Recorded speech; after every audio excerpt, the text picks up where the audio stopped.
A partir del abandono del sistema Bretton Woods en 1974 con los acuerdos de Jamaica, cada país puede escoger el régimen de tipo de cambio que mejor le conviene dentro del sistema monetario internacional. Voy a hablar de cuáles tipos de cambio, cuáles regímenes de tipo de cambio se pueden tener dentro del sistema actual. Primero, ¿qué es el tipo de cambio? Pues el tipo de cambio es el precio de una moneda expresada en otra. Entonces, si queremos saber cuánto vale un dólar americano en pesos mexicanos, vamos a tomar en cuenta el tipo de cambio entre esas dos monedas. Igual, si queremos saber cuántas libras esterlinas vale cierta cantidad de yenes japoneses, pues usamos esta relación de tipo de cambio para saber cuánto vale cada moneda. ¿Por qué tenemos esto? Pues es para tener el comercio, las relaciones internacionales financieras y monetarias con una cierta estabilidad y con la posibilidad de tener un sistema estable. Hay varios tipos de regímenes de tipo de cambio.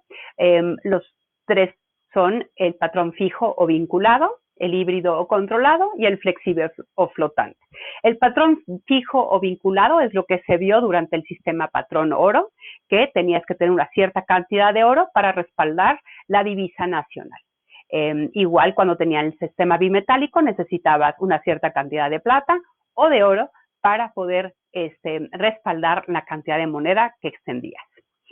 Esto no nada más es con oro, sino que ahora también las monedas se pueden fijar a otras monedas. Entonces, si tienes una moneda que tal vez no es tan fuerte o tan estable o tan aceptada, puede ser que está vinculada o fija con otra moneda más común o más estable. El dólar americano es una de las más comunes. Un sistema híbrido o controlado está determinado por las fuerzas del mercado, pero los gobiernos a veces compran y venden para tratar de mantener o manejar su moneda y ayudar a que sea más estable. El flexible o flotante está determinado exclusivamente por las fuerzas del mercado de oferta y demanda. Entonces, los sistemas de libre flotación son mucho más flexibles, tiene que tener menos control el Banco Central, menos injerencia, pero también están sujetos a la especulación y pueden tener mayor problema. Okay. Para saber si las monedas están manteniendo el valor o se están valuando correctamente, se considera la teoría de la paridad de poder de compra. En inglés esto se llama Purchasing Power Parity y por lo general se expresa con 3 P's, PPP, que quiere decir cuánto puedes comprar con la misma cantidad, con el mismo valor de moneda en cuanto a bienes. Entonces, por ejemplo, una canasta de bienes comunes, una canasta básica, debería de valer lo mismo en equivalencia de un país a otro si tiene las mismas circunstancias de producción. Entonces, por ejemplo, cada año The Economist saca algo que se llama el Big Mac Index, que toman los precios de la Big Mac en varios países alrededor del mundo. ¿Por qué esta es una buena comparación? Pues porque McDonald's tiene la política que los insumos, una vez que entra a un país, los insumos tienen que ser del país nacional donde se encuentra. Entonces, en teoría, sí tienen los insumos de carne, producción, etcétera, del país, entonces una Big Mac debe de valer la equivalencia o más o menos lo mismo en cada país. Entonces, lo que hacen es mostrar la diferencia entre cuánto cuesta una Big Mac expresado en dólares americanos para ver cómo está la paridad del poder de compra entre países. Esto ayuda a medir la competitividad de un país en el comercio internacional y también entender que no es lo mismo por ejemplo, cuando medimos la pobreza y decimos $2 al día como el umbral de pobreza, pues dice, no es lo mismo $2 que te pueden comprar en El Salvador a lo que te pueden comprar en Estados Unidos. Entonces se hacen los ajustes de acuerdo al poder de paridad de compra. Entonces, cuando vean indicadores en indicadores macroeconómicos y ven que dicen que están ajustados a PPP, ¿no? Están ajustados al poder de paridad de compra para demostrar que no es compensar las diferencias de lo que puedes llegar a comprar con $1 o $2 en un país comparado con otro. Eso va a ser algo importante y cómo se va a medir. Para esto también se considera lo que es el tipo de cambio real y el tipo de cambio nominal. Cuando hablamos del tipo de cambio nominal, es por ejemplo, si yo voy al aeropuerto a cambiar una divisa a otra, eso estoy usando un tipo de cambio nominal. No es un tipo de cambio de comparación o de uso macroeconómico, es exactamente el nominal, es el que voy a usar ese día con el tipo de cambio de ese día. El tipo de cambio real va a estar ajustado para poder usar y contemplar a largo plazo. ¿Por qué querríamos un tipo de cambio fijo o vinculado? Pues este sistema es un sistema bastante estable. Ayuda cuando se tuvo el sistema de patrón oro o se tuvo el sistema del patrón dólar oro, ayudaba a tener la balanza de pagos mucho más equilibrada. Pero para mantener estos sistemas, el Banco Central tiene que estar interviniendo constantemente para mantener esa estabilidad que se requiere para atraer inversión, para poder tener un comercio internacional estable y general. Entonces, esa parte ayuda el tipo de cambio fijo, pero quiere decir que el Banco Central constantemente tiene que estar haciendo intervención y ajustes para mantenerlo.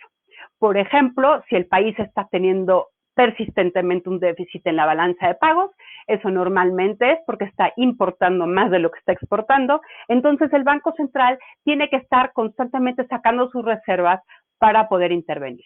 Al momento que ya no puede intervenir, entonces tiene que devaluar la moneda. Ese momento es lo que trae algo de inestabilidad y tratan de evitar. Entonces, un tipo de cambio fijo o vinculado funciona muy bien cuando tienen muchas reservas o cuando tienen un flujo constante de exportaciones y que entra divisa extranjera. El tipo de cambio flexible o flotante es un tipo de cambio donde el Banco Central se mantiene al margen, deja que se ajuste el precio de acuerdo a la oferta-demanda. Entonces, si hay un incremento de importaciones, pues eso va a hacer que la moneda nacional se deprecie y la extranjera se aprecie. En ese momento, pues el banco se mantiene al margen y deja que se ajuste. Si al contrario tienes un incremento en exportaciones, entonces es probable que la moneda nacional se aprecie y la moneda extranjera se vaya a depreciar. Aquí voy a las diferencias en los cambios de valor en cuanto a la terminología. Cuando hablamos de una depreciación o apreciación, estamos hablando de un sistema de tipo de cambio flexible. En ese sentido, quiere decir que las fuerzas del mercado hacen que suban o que baja el valor de la moneda y eso quiere decir que se está depreciando cuando baja o apreciando cuando sube el valor de la moneda. Pero cuando es un tipo de cambio fijo, entonces ya hablamos de devaluación o revaluación. ¿Qué quiere decir esto? Que cuando hay muchísima presión en la moneda y el Banco Central decide en ese momento ajustar el valor de la moneda y bajarle el valor, eso es una devaluación. Cuando tiene un superávit en la cuenta corriente y ve que ya tiene muchísimas reservas y va a revaluar, es una decisión consciente del Banco Central de la Nación y entonces va a revaluar. Entonces, para que quede claro, depreciación, apreciación es cuando es un tipo de cambio, en un sistema de tipo de cambio flexible y devaluación o revaluación eso aplica cuando es un sistema de tipo de cambio fijo. ¿Cuáles son los tipos de regímenes cambiarios? Bueno, el primero es que una nación no tenga su propia moneda. Este es el caso, por ejemplo, de El Salvador o de Ecuador, que tienen como moneda legal el dólar, no tienen política monetaria, no tienen la posibilidad de imprimir su propia moneda, sino que dependen de lo que haga Estados Unidos y les mande la moneda. En el caso de la Unión Europea, ellos también dejaron a un lado su moneda nacional. Francia dejó el franco, Italia dejó la lira, Alemania dejó el Deutschmark y cambiaron por el euro. Entonces, la zona euro ya no tienen una divisa propia y están todos adaptados a el euro. Otra opción es una caja de conversión. La caja de conversión es un acuerdo institucional en donde se define un compromiso de mantener fijo el tipo de cambio, pero garantiza la total convertibilidad de la moneda nacional con divisas extranjeras. Entonces, si yo tengo la moneda nacional, yo tengo la certeza de que el momento que yo necesite cambiarlo por una moneda extranjera, que lo pueda hacer porque dentro de la caja de conversión no puedes tener divisas que no estén respaldadas por una divisa extranjera. Entonces, el Banco Central todo el tiempo va a estar ajustando el valor de la moneda de acuerdo a las divisas extranjeras que tiene. El tipo de cambio fijo a secas, por decir, es simplemente cualquier tipo de cambio que está amarrado a otra cosa, ¿no? Entonces, ya sea el sistema patrón oro, el sistema bimetálico, el sistema de Bretton Woods que tenía el patrón dólar oro, todos estos eran sistemas de tipo de cambio fijo. Pero también hay monedas que simplemente están amarradas a otras monedas. Entonces, en el sistema actual tenemos muchas monedas que están amarradas al dólar o al euro. ¿Por qué? Porque son monedas, por lo general son países que son pequeños, que su moneda no tiene mucha aceptación, por lo tanto están amarradas a monedas que sí tienen mayor aceptación. El tipo de cambio fijo dentro de bandas horizontales es algo que se intentó utilizar al momento de rescatar el sistema de Bretton Woods, cuando el sistema de Bretton Woods empezó a decaer en los años de 1971 más o menos, con los acuerdos Smithsonian, permitieron a los países fluctuar sus monedas, o sea, no abandonar el sistema de tipo de cambio fijo, pero podían fluctuar 2.5% arriba o 2.5% abajo de la paridad que tenían en ese momento para que se fuera un poquito más flexible, que no tuvieran que estar interviniendo constantemente los bancos centrales y le dieran un respiro al sistema de Bretton Woods.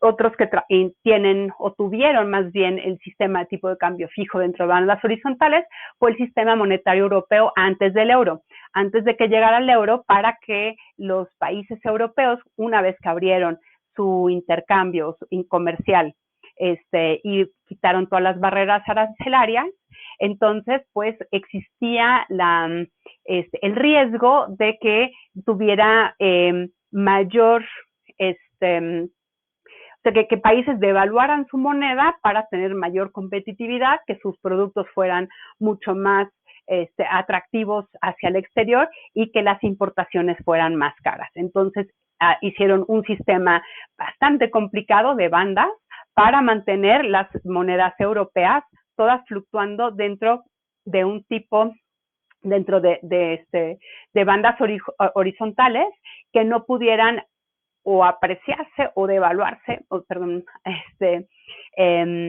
que no pudieran revaluarse o fluctuar por debajo de estas bandas horizontales. Entonces, sí tenían flexibilidad, pero no podían apreciar o depreciar entre esas, o sea, más abajo o más arriba de esas bandas.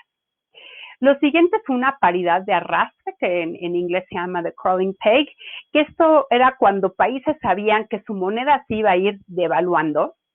En vez de estar constantemente devaluando, se hacía una paridad con pequeñas devaluaciones casi imperceptibles, pero conocidas. Entonces, ¿qué apoyaba esto?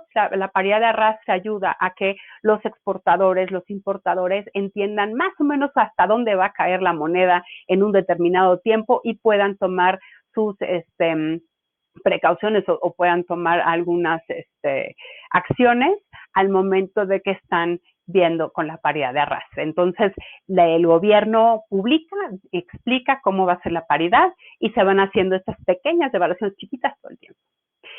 Y los últimos dos son los sistemas flexibles, que hay dos tipos, la flotación dirigida, o le dicen el dirty float en inglés, que quiere decir que tienes un sistema de libre flotación, pero que el Banco Central puede llegar a intervenir cuando siente que necesita o darle una ayudadita a la moneda o dejarla bajar un poquito más en el sentido. Y eso lo hace mediante compras o ventas de moneda extranjera que tienen sus reservas para ya sea apreciar o depreciar la moneda. El dirty float es independiente, o sea, el Banco Central siempre tiene política monetaria. No toda la política monetaria de los bancos centrales quiere decir que sea un dirty float. El dirty float es cuando están comprando y vendiendo divisas para influenciar el valor de la moneda, ¿no?